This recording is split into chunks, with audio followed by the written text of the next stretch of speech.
வணக்கம். ஜவைஜட் from Javad வட்டிக்குழு power writer அப்படிங்கிற YouTube channel மூலமாக உங்களை மீண்டும் சந்திக்க ரொம்ப மற்ற மகிழ்ச்சி.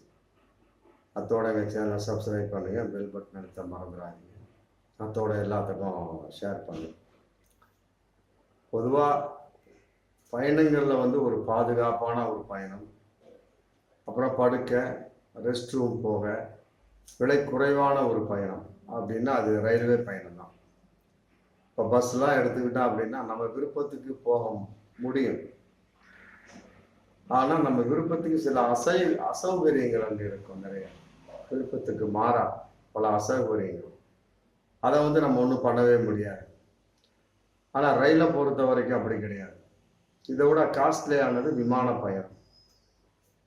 அது இன்னும் காஸ்ட்லி. இப்போ பாருங்க, ஒரு 2 வாரத்துக்கு முன்னாடி கூட சென்னை டு டெல்லியோ மும்பையோ 33,000 ஒரே வாரத்தில் 2 நாளாக 93,000 டிக்கெட்டை அதிகப்படுத்தி ஏகப்பட்ட காசு அடித்தாங்க ஒரு குறிப்பிட்ட ஏர்லைன்ஸ்.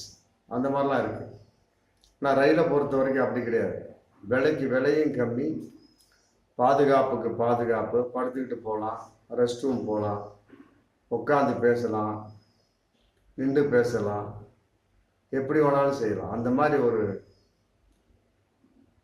மனிதர்களுக்கு பொதுவாக ஏழைகளின் ஏரோப்ளைன் அப்படின்னா அது ரயில் தான். அது எந்த ஒரு மாற்று கருத்தும் இல்லை. ரெண்டாவது பாதுகாப்பான பயணமாகத்தான் இன்னைக்கு வரைக்கும் அது இருந்துட்டு இருந்துச்சு. ஆனால் இந்த பாஜக அரசு வந்ததுக்கு பின்னாடி பாதுகாப்பற்ற ஒரு பயணமாக ரயில்வே பயணம் மாறிவிட்டது என்பதான் பகிரங்கமான ஒன்று. ஃபர்ஸ்ட் பாருங்க, இந்த ஒடிசா விபத்திலிருந்து அதுக்கு முன்னாடி ஏகப்பட்ட விபத்துகள். ஆனால் மனதை தின்று விட்டது இந்த ஒடிசா விபத்து. ரொம்ப கோரமான ஒரு விபத்து. அதுக்கு பின்னால கூட அந்த பாஜக அரசு திருந்தியதா என்ன திருந்தவில்லை. மீண்டும் ஆட்சிக்கு வந்துட்டாங்க. ஏதோ ஒரு பக்கம் சந்திரபாபு நாயுடு, இன்னொரு பக்கம் நிதிஷ்குமாரை வச்சு வந்துட்டாங்க. இருந்தாலும் அவர் அதுக்கு பின்னாலேயும் ஒரு திருத்தம் இருக்கு அப்படின்னா கிடையாது. திரும்பவும் இந்த ஜூன் ஜூலை இந்த 2 மாசத்து ஏகப்பட்ட ரயில்வே விபத்துக்கள். குறிப்பிட்ட ஒரு 3-4 விபத்துக்கு மேலே இருக்கும். டோட்டலாகவே இந்த ஒரு வருஷத்தில் 7-8 விபத்துக்கு மேலே ஆகிடுச்சு. இதில் டாக்ஸியில் போகிறதா நடந்து போகிறதா ஒன்றும் கிடையாது. ட்ரெயினுங்க ஒரு விஷயம் அப்படின்னோம்னா கம்ப்ளீட் முடிச்சு, ட்ராக் மாட்டம் எல்லாம் காலி. ஏகப்பட்ட பேர் இறக்கக்கூடிய ஒரு சூழல். நூற்றுக்கணக்கான பேர் காயமுற்று சொல்லிக்கிட்டே போகலாம். அந்த மாதிரி இருக்கக்கூடிய ஒரு அற்புதமான ஒரு மோசமான ஒரு விபத்து நிறைந்த ஒரு பயணமாக இன்னைக்கு ரயில் விபத்து மாறிடுச்சு. காரணம் பாஜகவினுடைய ஒரு நிர்வாகமின்மை தான் காரணம். இன்னைக்கு மம்தா பானர்ஜியே ரொம்ப அப்செட் ஆகி போயிட்டாங்க. ஏன்னு கேட்டால் இப்போ ஜார்க்கண்டில் நேற்று நடந்த ஒரு கோர சம்பவம். ஹவுரா டு மும்பை அதிகாலை 2:30 மணிக்கு நடந்திருக்கு. நல்லா வந்துட்டு இருந்த ட்ரெயின் திடீர்னு சரக்கு ரயிலோடு இது மோதிச்சா, இது மோதி நின்ற சரக்கு ரயில் இது மேலே மோதிச்சா அப்படிங்கிறது தெரியல. 2 ரயில் எல்லாம் டபுள் ட்ரிபிள் இப்படியே நடந்துட்டு இருந்தா அப்படின்னா ஒரு பயணம் அப்படின்னு வரக்கூடிய சமயத்தை ரயில்வே எவ்வாறு நம்புவது? ரயில்வே அது அமைச்சர் அஸ்வினி வைஷ்ணவ் இன்னைக்கு வரைக்கும் பதவி விலகவே இல்லை. அந்த ஒடிசா விஷயத்தில் அப்படிதான். பொதுவாகவே பாஜகவை பொறுத்த வரைக்கும் ஒட்டினா அட்டை மாதிரி ஒட்டிக்குவாங்க, முடிஞ்சு போச்சு. விலக வேண்டிய அவசியமே கிடையாது. ஆனால் போப்பா, இதெல்லாம் சகஜம் தான் வாழ்க்கையில். சகஜம்னா மனித உயிரின அதை விட சகஜமாகிடணுமா? மனுஷ உயிரின நாடார் கிடையாது இருக்கு ஒன்றும் இல்லையே.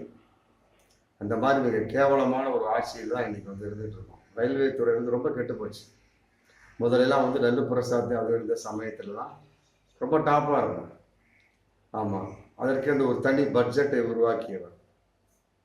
கரெக்டாக கொண்டு போய் கிளீனாக வருவார். இன்னைக்கு அந்த பட்ஜெட்டை தூக்கியாச்சு. என்னைக்கு ரயில்வே பட்ஜெட்டை தூக்குனாங்களோ அன்னைக்கே ரயில்வே நிர்வாகம் காலி, முடிஞ்சு போச்சு. எந்த ஒரு பாதுகாப்புமே இல்லை. உட்காந்தம்மா வீடு போய் சேருவோமா சந்தேகமா இருக்கு. ஜார்க்கண்டுடைய அந்த விபத்து 20 பேர், ஏகப்பட்ட பேர்த்துக்கு மேலே காயம். மற்றபடி 2 பேர் தான் இறந்துருக்காங்க. இருந்தாலுமே கூட கோர விபத்தாக முடிந்துவிட்ட ஒரு கோரமான முகம் தானே. ஒடிசா விபத்து இன்னும் ரொம்ப மோசம். இதெல்லாம் இருக்கக்கூடிய சமயத்தில் அடிக்கடி இப்படி விபத்து ஏற்பட்டுச்சு அப்படின்னா மக்கள் வந்து எவ்வாறு நம்புவார்கள் அப்படிங்கிற ஒரு கேள்வி. ரயில்வேங்கிறதுக்கு காசுக்காக போனா தான். அதுவும் வந்து இந்த தமிழகத்து பக்கத்தில் பார்க்கணும்னா ரயில்வே துறை வந்து ரொம்ப கெட்டு போயிடுச்சு. ஒன்றுமே இல்லை, ரொம்ப கேவலமான ஒரு சூழல். நீதிபதி இது ஹைகோர்ட் நீதிபதி வரையில வந்து காரி துப்பிட்டாங்க. என்னப்பா தமிழ்நாடு அளவுக்கு என்னத்தை நீங்கள் ட்ராக் வச்சுருக்கிறீங்க, என்னத்தை ரயில் பெட்டியை வச்சுருக்கீங்க, எங்கே பார்த்தாலும் ஒரு மூட்டை பூச்சி, ட்ரெயின் ட்ராக் இது கோச் வந்து எதுவுமே சரி கிடையாது, ரயில்வே பெட்டி எதுவுமே சரி கிடையாது, எல்லாமே ஒரே சவுண்டாக இருக்குது, டடன்னு ஒரே ஆட்டமாக இருக்குது, எப்படி நம்பி உட்கார்றது அப்படின்னு கோர்ட்லேயே வந்து விளாசிட்டாங்க ஒரு 2 மாதத்துக்கு முன்னாடி. அந்த மாதிரி ஒரு கேவலமான ஒரு பயணமாக இன்னைக்கு வந்து ரயில்வே பயணம் மாறிடுச்சு.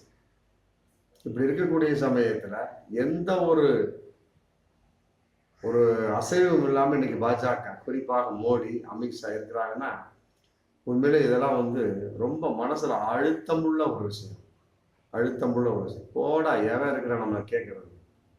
அப்படிதான் 10 வருஷம் இருந்தாங்க, திரும்ப போட்டு விட்டாங்க. ஆமா, பெரும்பான்மை இல்லாவிட்டாலும் கூட முட்டு கொடுத்து தூக்கி உட்கார வச்சுட்டாங்க, முடிஞ்சு போச்சு. மீண்டும் ஒரு 5 வருஷம் எப்படி போயிடும், அதில் மாற்று கருத்தே இல்லை.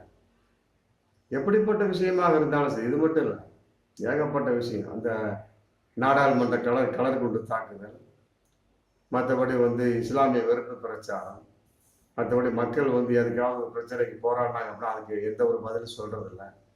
மணிப்பூர் பிரச்சனை, ஹரியானா பிரச்சனை, எதுக்குமே வாயை திறக்கிறதே கிடையாது. ஆமா, இன்னைக்கு வந்து பெயில் அமைச்சராக மாறிவிட்டார். ரயில் அமைச்சர் இல்லை இன்னைக்கு. அஸ்வினி வைஷ்ணவ் வந்து இன்னைக்கு ரயில் அமைச்சர் இல்லையா, பெயில் அமைச்சரா. ஃபெயில் ஆகிவிட்டார். ராஜினாமா பண்ணணும் இல்லையா? எங்க ராஜினாமா பண்ணார்? ஒண்ணுமே கிடையாது. ராஜினாமா பண்ணி வேறு அமைச்சரை மாத்தினா கூட ஏதோ திருப்பம் வரும். பல விஷயத்துல பார்த்தா கள்ளக்குறிச்சி விவகாரத்தோட பாருங்க, டக்குனு எல்லாம் கூண்டோடு எல்லாத்தையும் தூக்கிட்டாங்க கம்ப்ளீட்.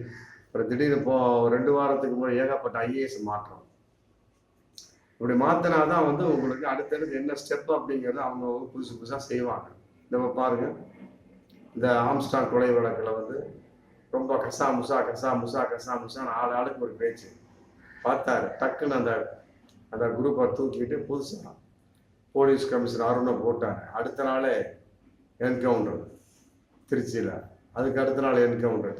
டக்குன்னு இன்னைக்கு சூத்தை வாயும் ஒரு பயம் திறக்கிறது முடியாச்சு. அந்த மாதிரி செய்யக்கூடிய அளவுக்கு பாஜக இல்லை என்பது வருத்தத்துக்குரிய விஷயம். ஒண்ணுமே இல்லை, என்ன ஒன்று நடந்தாலும் சரிங்க, நாங்கள் அந்த இடத்த விட்டு அசையவே மாட்டோம். ஆமாம், உட்காந்த இடத்துல உட்காந்துருப்போம், பிடிச்சி வச்ச பிள்ளையாரை போல. அப்படிங்கிற மாதிரி தான் பாஜக அமைச்சர், ரயில்வே அமைச்சருக்கு அஸ்வினி வைஷ்ணவ்.